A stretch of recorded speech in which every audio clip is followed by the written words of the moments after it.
사도행전 21장 12절과 13절 말씀을 우리 다 같이 한 목소리로 합독하겠습니다.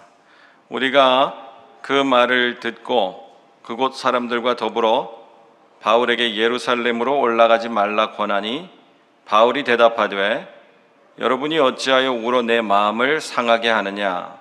나는 주 예수의 이름을 위하여 결박당할 뿐 아니라 예루살렘에서 죽을 것도 각오하였노라 하니. 아멘. 일사각오가 있을 뿐입니다 라는 제목으로 함께 은혜를 나누겠습니다. 고린도후서 5장 15절에 그리스도께서 우리를 대신하여 죽으심은 살아있는 우리들로 하여금 다시는 우리들 자신을 위해 살지 않고 오직 우리를 대신하여 죽었다 살아나신 주를 위하여 살게 하려 하심이라 그랬습니다. 그리스도께서 우리를 대신해서 죽어서 이제는 우리가 우리들 자신을 위해 살지 않고 주님을 위해 사는 것이 예수 믿고 구원받은 성도의 삶이다 라고 말씀하고 있어요. 갈라디아서 2장 20절에 내가 그리스도와 함께 십자가에 못 박혔는지 그런즉 이제 내가 사는 것이 아니요 오직 내 안에 그리스도께서 사시는 것이라. 내가 이제 육체 가운데 사는 것은 나를 사랑하사 나를 위하여 자기 자신을 버리신 하나님의 아들을 믿는 믿음 안에서 사는 것이다 그랬습니다. 내가 없어지고 예수를 믿으면 내가 없어지고 내가 내 삶을 살지만 내가 내 삶을 사는 게 아니라 예수님의 삶을 사는 것이고 예수님이 내 안에 들어와서 나를 대신해서 살고 계신 것이고 우리가 항상 예수를 위해 죽음에 넘겨지면 예수의 생명이 또한 우리 죽을 육체에 나타나게 하렵니다 그랬습니다. 우리가 예수를 위해 살고 예수를 위해 죽습니다. 아멘. 그런데 말이 오늘 쉽죠. 우리가 예수를 위해서 죽는다라고 생각할 때 현실을 살아가는 우리들에게는 다소 가슴에 와닿지 않고 우리의 현실과 동떨어진 것 같은 그런 본문일 수가 있습니다. 바울은 죽기를 각오하고 하나님의 복음 전도하는 일에 매진했습니다. 오늘 본문 말씀은 그가 3차 선교 여행을 마무리할 때 이제 예루살렘으로 올라가기 바로 직전에 그 가이사랴에 도착해서 제자들과 이야기를 나누고 있는데 가이사랴 빌립의 집에 거하고 있을 때 유대 땅에서 아가보라고 하는 선지자가 와서 그에게 예언을 해주는 거예요. 갑자기 바울의 벨트를 풀러다가 그의 손발을 묶으면서 상징행위 이렇게 바울이 될 것이다 라고 합니다. 당신이 예루살렘에 올라가면 당신의 수족이 이렇게 결박당하여서 포로로 잡힐 것이다 라고 예언을 하는 겁니다. 그때 옆에 있던 제자들은 바울에게 그러니 올라가지 말라 권면하고 그를 만류하고 그때 오늘 본문에 바울이 하는 말이 너희들이 어찌하여 울면서 나의 마음을 상하게 하느냐? 나는 결박당하는 것도 무섭지 않고 예수를 위해 죽임 당한 것도 이미 각오가 돼 있다 이렇게 말씀하고 있어요. 아무리 만류해도 통하지 않으니까 그 바울의 제자들이 주님의 뜻대로 이루어질 줄 믿습니다 14절에 우리가 읽지 않았지만 그렇게 하고 이제 바울은 예루살렘에 올라갑니다. 그리고 예언대로 바울은 예루살렘에 올라가서 결박당하고 계속 감옥에서 이 감옥에서 저 감옥으로 옮겨 다니면서 자신을 변론하는 것처럼 하면서 예수의 복음을 증거하게 됩니다.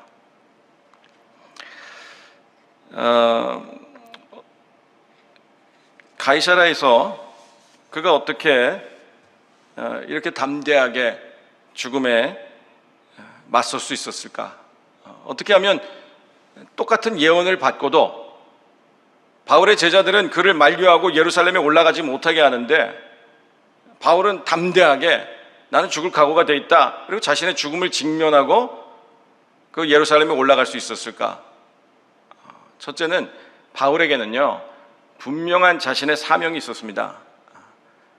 사도행전 9장에서 바울이 처음으로 예수님을 환상 가운데 만나고 그의 목소리를 듣고 사울아 사울아 너가 어찌하여 나를 박해하느냐?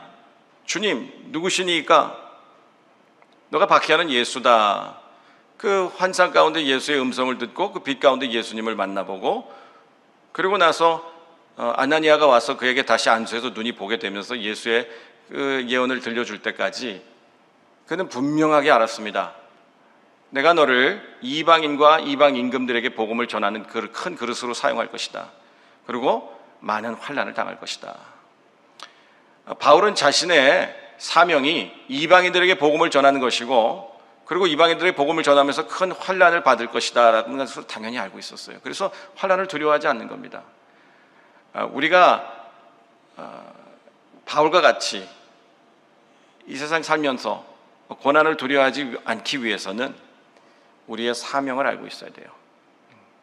우리의 소명을, 여러분들이 가정에서 해야 될 일이 무엇인지, 여러분들의 고난을 통해서 하나님이 이루고자 하신 뜻이 무엇인지, 여러분이 직면한 고난을 불평하고 원망할 것이 아니라 그 고난을 통해서 나만 할 수 있는 것이 무엇인가, 하나님이 이 고난에 나를 직면하게 하신 것이 무슨 이유일까, 그것을 여러분들이 하나님께 묻고 기도하고 응답받고 그 확신이 있으실 때 고난을 즐길 수 있고 고난을 이겨낼 수 있고 고난 앞에 담대할 수 있습니다.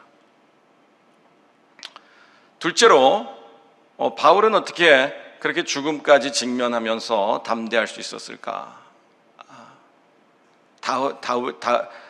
바울을 돕는 예수님이 환상 가운데 그를 만나 주셨고, 때를 따라 예수님이 바울을 찾아와서 그를 격려해 주십니다. 사도행전 18장 9절과 10절을 보면 고린도에서 그가 환상 가운데 있을 때, 제가 읽어드리겠습니다. 18장 9절 10절. 밤에 주께서 환상 가운데 바울에게 말씀하시되 두려워하지 말라, 침묵하지 말고 말하라. 내가 너와 함께 있음에 어떤 사람도 너를 대적하여 해롭게 할 자가 없을 것이니. 바울이 예수님을 만나본 적이 없고 예수님을 믿지 않았는데 환상 가운데 예수님을 만나고 극적으로 회심하고 이방의 사도가 되어서 복음을 전하면서 그 자신의 소명과 사명에 충성을 다하려고 할 때 왜 힘들지 않았겠어요? 힘들고 고되고 지칠 때마다 그 예수님이 찾아와 주시는 거예요. 환상 가운데. 그리고 담대하라, 내가 너와 항상 함께 있을 것이다. 예수님 환상 가운데 그 빛 가운데 잠깐 만나고, 그리고 예수님 목소리만 들어도 그 바울이 그렇게 회심을 했는데 고난 때마다 예수님이 찾아와 주셔서 환상 가운데 그에게 힘을 주시니 바울은 힘을 얻었죠. 사도행전 23장 11절에 천부장 영내에 잡혀 있을 때도 예수님께서 바울에게 찾아오십니다. 사도행전 23장 11절. 그날 밤에 주께서 바울 곁에 서서 이르시되 담대하라, 내가 예루살렘에서 나의 일을 증언한 것 같이 로마에서도 증언하여야 하리라. 수시로 바울에게 찾아와서 힘과 격려를 해주셨기 때문에 바울은 그 고난 가운데서 담대할 수 있었습니다. 셋째로, 바울이 죽음 앞에서도 담대할 수 있었던 것은, 바울은 고린도후서 12장에 그가 14년 전에 셋째 하늘 낙원에 환상 가운데 끌어올려서 천국을 보았기 때문에 그렇다 그랬습니다. 그는요, 자신도 환상 가운데인지 실제인지 구분할 수 없을, 분명하게 환상 가운데 셋째 하늘로 올라가서 낙원을 보고 왔다. 이건 말로 형용할 수 없다라고 자기가 설명하고 있어요. 우리가 아무리 천국이 좋다 그래도 여기 계신 분들 지금 천국 가시겠어요? 좀 더 여기서 사시겠어요? 그러면 천국 가시겠어요? 할 분 계신가요? 천국이 막 좋다고 제가 설명을 하고 천국에서 주님 만나고 아름답고 보석도 받고 상급도 있고 그렇다고 해서 지금 천국 가실 분 손 들어보세요 하면 아마 별로 없을 거예요. 근데 바울은 우리가요, 고난을 이겨내기 위해서 하나님께 기도해야 될 것이 천국을 보게 해주십시오. 바울과 같이 좀 봤으면 좋겠습니다. 우리가 아무리 믿노라 고백을 해도 그 세상의 유혹들을 완전히 뿌려치지 못합니다. 우리 내 삶 가운데 끊임없이 솟구치는 그 죄의 유혹들이 있습니다. 이걸 이겨내지 못해요. 늘 죄 가운데 넘어집니다. 그럴 때마다 나는 왜 이렇게 약할까? 하나님 도와주십시오. 하나님 도와주시는 방법이 바로 여러분들에게 환상 가운데 나타나서 위로해 주시기도 하고, 여러분이 기도 가운데 분명히 보아야 돼요. 느껴야 돼요. 천국이 있다는 것을 백날 들으면 뭐 할까요? 여러분들이 직접 보고 만져보고 냄새 맡고 느껴야, 그래야 우리가 세상에서 이 육을 가지고 있기 때문에 끊임없이 육을 공격해 오면서 이 쾌락을 쫓고 싶고 욕심이 발동하고 죄의 사슬을 끊어내지 못하고 늘 욕심 부리며 살아가는 이 육신의 정욕들을 끊어낼 수 있어요. 바울은 분명히 천국을 보고 왔습니다. 그래서 그는요 끝까지 죽음을 무릅쓰고 복음을 전도할 수 있었습니다. 바울이 예루살렘에 올라가는 것을 만류했을 때, 끝까지 예루살렘에 올라가겠다고 할 때 제자들이 주님 뜻대로 되게 해주십시오 이렇게 기도하는 거예요. 주님 뜻대로 이루어질지다라고 말하긴 했지만 그가 결박당하지 않고 환난당하지 않고 죽임당하지 않기를 제자들은 바랬습니다. 그런데 바울은 자신이 죽임당할 것을 알고 있었어요. 우리가 하나님의 뜻이 우리의 뜻보다 반드시 더 좋다, 그리고 우리가 기대한 것보다 언제나 합력의 선으로 우리에게 이득이 된다라는 것을 믿을 때 우리가 하나님의 뜻을 완전히 순종할 수 있습니다. 예수를 믿고 그 십자가에 담겨져 있는 하나님의 사랑을 깨닫고, 그리고 구원받은 성도가 천국 갈 때까지 우리가 이제 신앙의 삶을 살아가는데, 이 신앙의 여정이라는 것이 결국은 내 뜻을 내려놓고 하나님의 뜻이 나의 뜻보다 우선시하는 법을 배워가는 거예요. 그러기 위해서는 수많은 시행착오를 겪죠. 내가 원하는 것이 응답이 안 돼서 하나님께 원망하고 불평하는데, 시간이 지나고 나서 응답이 내가 기대했던 것보다 더 좋게 응답이 될 때, 그래서 그 고난들을 지겨내고 그 더딘 응답들을 기다리면서 하나님의 뜻이 결국 이루어졌을 때 그 합력해서 이루어지는 선이 언제나 내가 기다린 것보다 좋아서 하나님의 뜻을 사모하면서 살아갈 수 있게 되는 것, 그것이 신앙의 여정입니다. 이 땅에 하나님의 뜻이 이루어질지어다 라고 우리가 기도하잖아요.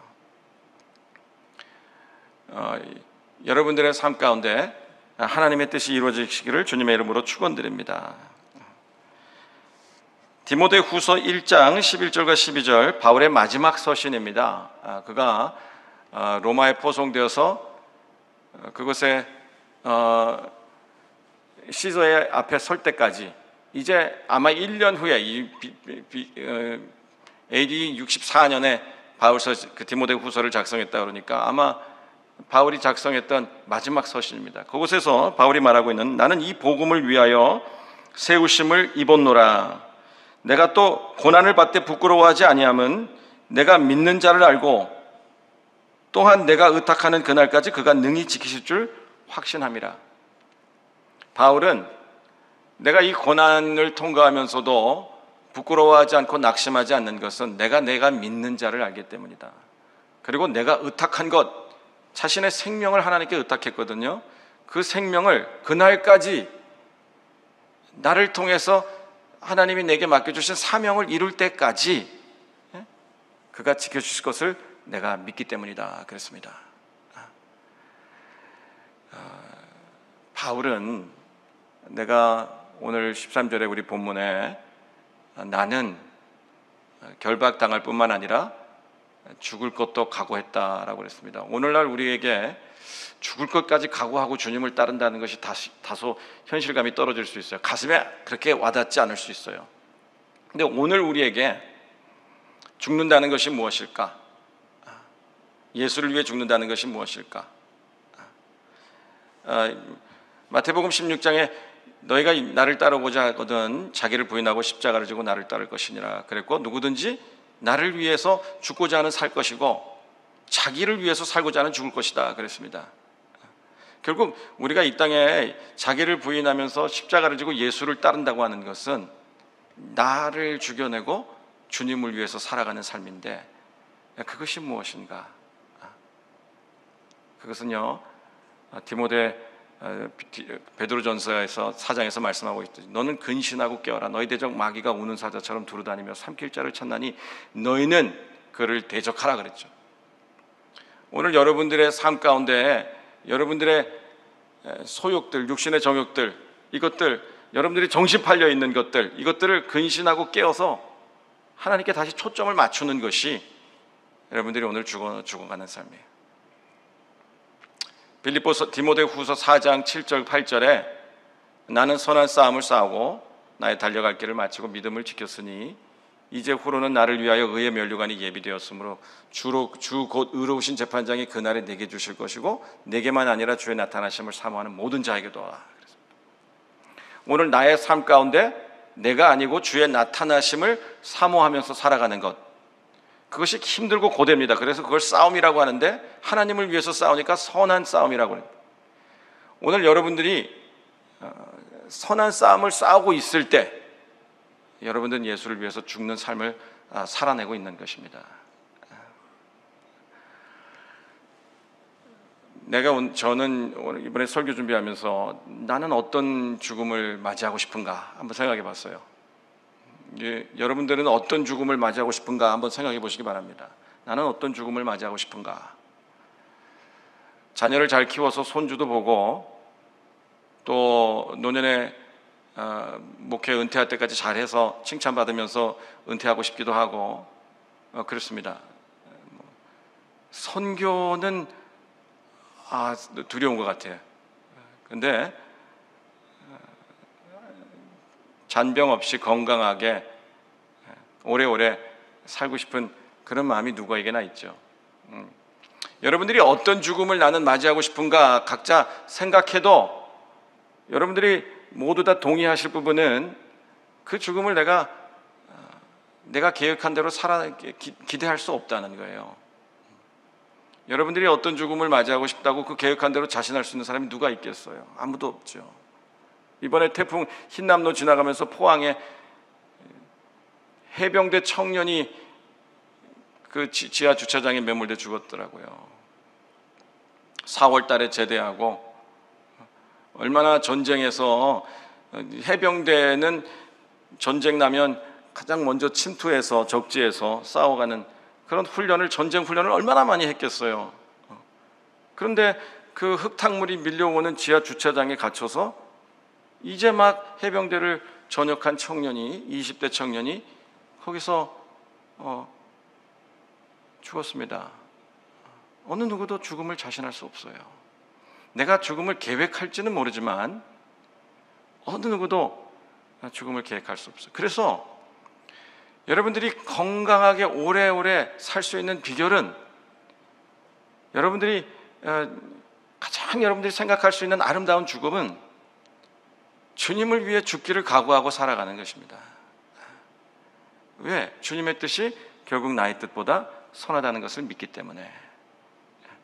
우리가 죽음이 굉장히 동떨어져 있기 때문에 내가 오늘 주님을 위해서 죽는다 이런 것들을 가슴에 와닿지가 않지만 다시 한번 생각해 보시기 바랍니다. 여러분들이 건강하게 오래오래 살 수 있는 유일한 비결은 바울과 같이 주를 위해 죽기를 각오하고 살아갈 때 하나님의 여러분을 향한 더 좋으신 뜻이 이루어져서 여러분이 원하는 죽음을 맞이하게 해주실 줄 믿습니다.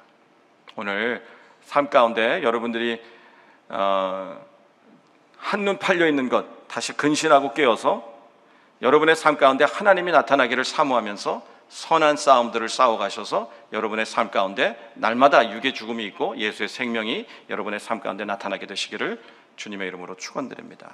기도하겠습니다. 사랑의 주님, 바울은 날마다 죽노라 고백했고 그가 살아있지만 자신의 그 살아있는 육을 통해서 예수의 생명이 나타나길 사모하기 위해 날마다 죽는 연습을 하며 살았습니다. 오늘 우리가 자신의 방법대로 살고자 하는 뜻이 있지만 자신의 계획한 대로 사라지지 않는 것을 깨닫게 도와주시고 자신이 계획한 것보다 언제나 더 좋은 것을 주시기 원하시는 하나님의 뜻을 믿고 하나님의 영광을 위해서 하나님을 위해 죽기를 각오하며 살아가는 우리 모두들 되게 도와주셔서 언제나 우리를 통해서 이루어지는 하나님의 뜻이 좋은 것을 우리가 날마다 체험하고 간증할 수 있도록 도와주시옵소서. 오늘 하루의 삶도 우리 성도님들 통해서 각 가정에서나 직장에서나 또 우리 성도님들의 이웃들에 들어가고 지나간 모든 곳에서 하나님의 살아계심이, 하나님의 선하심이 증거될 수 있도록, 나타날 수 있도록 도와주시옵소서. 오늘 또 받은 은혜 기억하여서 우리의 마음을 담아 물질을 드립니다. 드리는 손길 축복하여 주시고 하나님의 나라를 위해서 귀히 사용하여 주시옵소서. 이 모든 말씀 우리 주 예수 그리스도 이름으로 기도드립니다. 아멘. 이 시간에 나라와 민족을 위해서, 여의도 순복음교회 이영호 목사님을 위해서, 우리 순복음 분당교회 황선훈 목사님의 사역을 위해서, 건강을 위해서 우리 다 같이 기도하겠습니다. 오늘 하루도 우리가 죽어져서 예수의 생명이 우리의 삶 가운데 나타나게 해달라고 기도하시기 바랍니다. 우리 주여 삼창하고 기도하며 나가겠습니다. 주여, 주여, 주여.